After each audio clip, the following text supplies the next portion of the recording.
Bismillahirrahmanirrahim. Assalamualaikum warahmatullahi wabarakatuh. Innal hamdalillah nahmaduhu wa nasta'inuhu wa nastaghfiruh wa na'udzu billahi min shururi anfusina wa min sayyiati a'malina. May yahdihillahu fala mudhillalah wa may yudlil fala hadiyalah. Bersyukur kita dengan ucapan alhamdulillahirabbil alamin, dengan rahmat dan nikmat yang Allah Subhanahu wa taala berikan kepada kita sampai saat ini kita bisa berhadir di masjid yang sama-sama kita cintai ini. Berselawat kita kepada Nabi kita Nabi Muhammad sallallahu alaihi wasallam dengan ucapan Allahumma shalli ala Muhammad wa ala ali Muhammad. Yang sama-sama kita hormati pengurus Masjid Syuhada beserta jajarannya yang semoga senantiasa diberkahi dan diridhai oleh Allah Subhanahu wa taala. Kemudian yang sama-sama kita hormati imam masjid kita, imam Masjid Syuhada yang semoga selalu sabar mengimami salat kita ini, Ustaz. Kemudian yang sama-sama kita hormati tokoh masyarakat kita, alim ulama, cerdik pandai yang tidak bisa kita sebutkan satu persatu, yang semoga senantiasa diberikan kesabaran dan ketabahan oleh Allah Subhanahu wa taala. Dan juga kepada Bapak Ibu yang berhadir untuk melaksanakan sholat Isya dan insyaallah akan melaksanakan sholat tarawih di Masjid Syuhada ini, diberikan keistiqomahan oleh Allah Subhanahu wa taala. Alhamdulillah, tidak terasa bagi kita sudah berada pada malam yang ke-19 ya Bapak Ibu. Ustaz, pada malam yang ke-19 saya izin berdiri Bapak Ibu. Adapun judul yang diberikan kepada kami dari IKMI Kota Pekanbaru di malam yang ke-19 ini Bapak Ibu, bagi adik-adik ataupun wartawan yang mencatat, judulnya adalah penyebab rusaknya rumah tangga. Penyebab rusaknya rumah tangga. Setiap orang yang melaksanakan pernikahan untuk membangun suatu rumah rumah tangga, maka dia mengharapkan seperti bangunan masjid ini terlihat kokoh, kuat, damai, saling menyatu, saling mengkokoh dan saling memperkuat di antara satu dengan yang lainnya. Dan begitu pula lah kita Bapak Ibu yang membangun rumah tangga, yang menginginkan kebaikan di antara kita. Ada kerjasama antara suami dengan istri, kemudian dengan anak, maka terjadilah keluarga yang diinginkan, keluarga yang sakinah, mawaddah, warahmah. Maka terjadilah kekokohan tersebut Bapak Ibu. Maka dengan kekokohan tersebut Bapak Ibu, Allah Subhanahu wa taala bangga melihat kita selaku hambanya yang bisa membangun rumah tangga kita ini menjadi rumah tangga yang sakinah, mawaddah, warahmah. Seperti yang Allah Subhanahu wa taala mengatakan, wallahu ja'ala lakum min buyutikum sakana, kata Allah. Dan Allah Subhanahu wa taala menjadikan rumah tangga kita itu adalah menjadi tempat ketenangan bagi kita. Betul enggak Bapak Ibu? Bu, betul enggak Bapak Ibu? Kita berumah tangga itu mendatangkan ketenangan apa tidak? Mendatangkan ketenangan. Mendatangkan ketenangan Bapak Ibu. Kita saling mengisi dan kita terhindar dari fitnah. Cobalah apa-apa nih, cobalah dia tak nikah Bapak Ibu, sampai seberapapun akan terjadi fitnah. Itu nyolajang tuh mudo tuh, dan begitu pula Ibu, dan begitu pula apa-apa dia telah menjadi duda, telah menjadi janda, akan tersebar fitnah Bapak Ibu, akan tersebar fitnah yang tidak baik. Dan apabila kita memiliki rumah tangga, ada suami, ada istri, ada anak, maka terjadilah kekuatan yang sungguh luar biasa Bapak Ibu. Maka ada beberapa hal yang menyebabkan rusaknya rumah tangga kita tersebut. Kita melihat bagaimana rumah tangga yang telah dicontohkan oleh Allah Subhanahu wa taala kepada para nabi kita, baik itu Nabi Nuh alaihissalam, seorang Nabi Nuh yang begitu luar biasa, anak dan istrinya tidak luar biasa Bapak Ibu. Rusak rumah tangganya. Dan kita lihat juga bagaimana Asia, istri Fir'aun, seorang wanita yang salehah, yang menginginkan kedamaian, yang menginginkan kebaikan, suaminya na'udzubillah Bapak Ibu Dan kita lihat juga, yakni Abu Lahab, dianya, istrinya dan anak-anaknya juga tidak sama sekali tidak baiknya Bapak Ibu. Dan kita contoh bagaimana rumah tangga Nabi kita yang mulia, Nabi Muhammad sallallahu alaihi wasallam. Seorang suami yang luar biasa, dia mendapati istri yang luar biasa sampai ke anak cucu yang luar biasa Bapak Ibu. Maka mendapatkan ketenangan, mendapatkan kebahagiaan. Maka di dalam Al-Quran menceritakan kepada kita, begitu indahnya apabila kita mendapatkan suatu ketenangan tersebut. Penyebab yang pertama, rusaknya rumah tangga kita tersebut Bapak Ibu, hilangnya pendidikan agama di dalam rumah tangga kita. Jadi agama ini Bapak Ibu merupakan sebagai pondasi bagi kita untuk memperkukuhkan rumah tangga kita.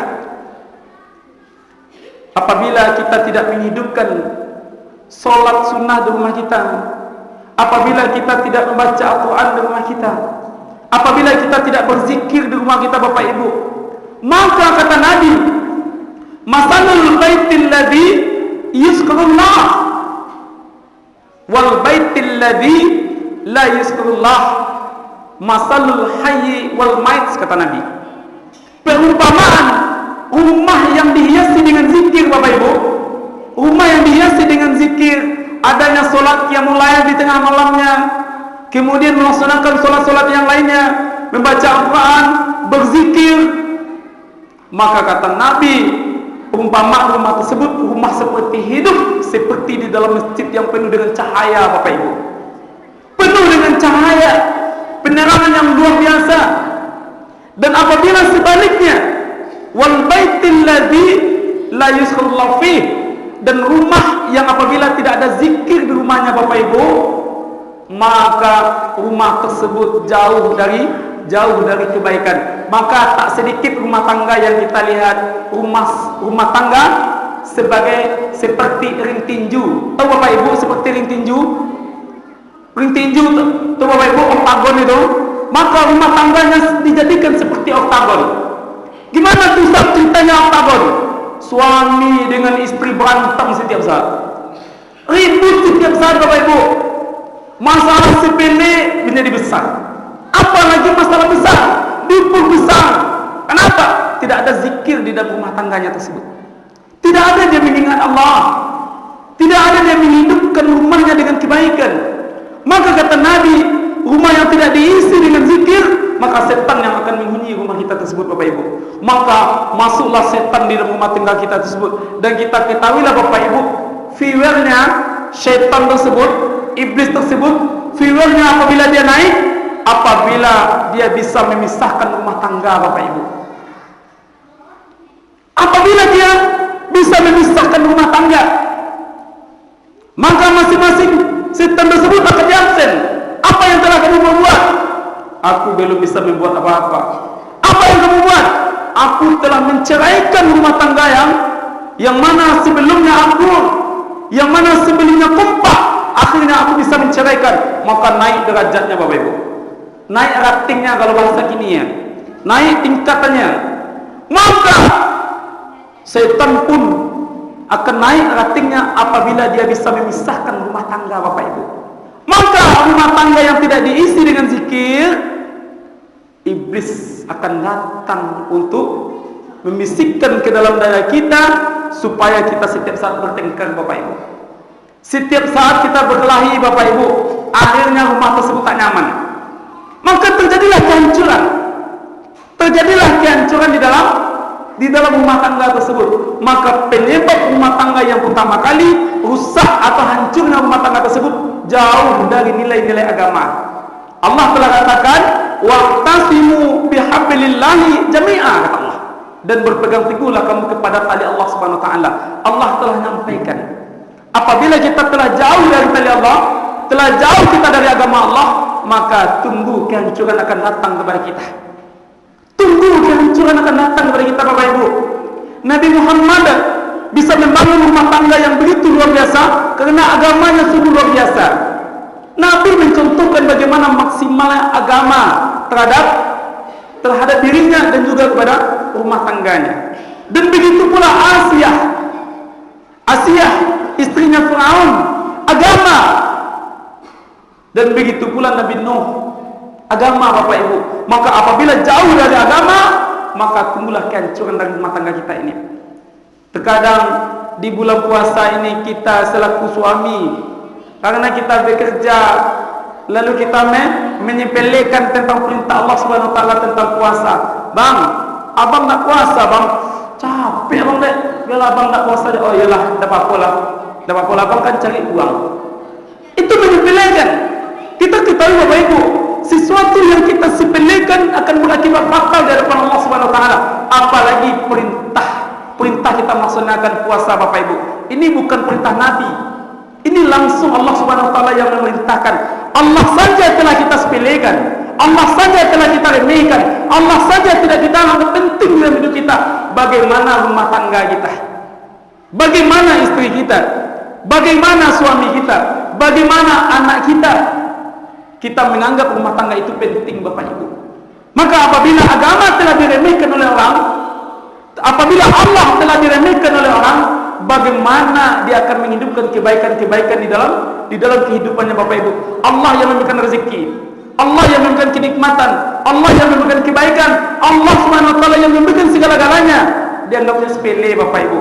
Bagaimana dia akan menghormati orang lain?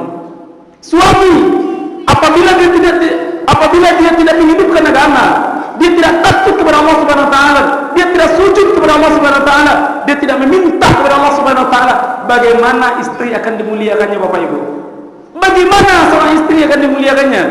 Bagaimana seorang anak akan disayanginya? Allah saja tak dianggapnya. Bagaimana manusia, makhluk Allah Subhanahu wa taala dianggap mulia Bapak Ibu? Maka apabila kita hidup dengan agama, kita takut kepada Allah, kita meminta kepada Allah, memohon kepada Allah Subhanahu wa taala, dan kita tunjukkan keinginan kita di hadapan Allah Subhanahu wa taala, insyaallah pasangan hidup kita itu akan kita anggap mulia di hadapan Allah Subhanahu wa taala. Maka jauhlah terjadinya kekerasan dalam rumah tangga Bapak Ibu. Dalam rumah tangga itu rata-rata itu Bapak Ibu, penyebab yang pertamanya tidak lain adalah jauhnya agama dan banyaknya maksud-maksiat di dalam rumah tangga tersebut Bapak Ibu. Apalagi masalah narkoba Bapak Ibu, apalagi masalah narkoba yang begitu maksiatnya. Saya sudah pengalaman Bapak Ibu, apalagi saya berada di lokasi yang menghasilkan narkoba tersebut Bapak Ibu. Jadi saya lihat Bapak Ibu, awal-awal saya ditinggal di tempat saya itu Bapak Ibu, tinggal di tempat sana itu Pak Imam. Saya tengok suaminya main tampang, main tumpuk, begitu pula istrinya. Kaget saya, kok seperti ini kejadian, kata saya. Saya tanya sama istri saya, dek, apa tuh?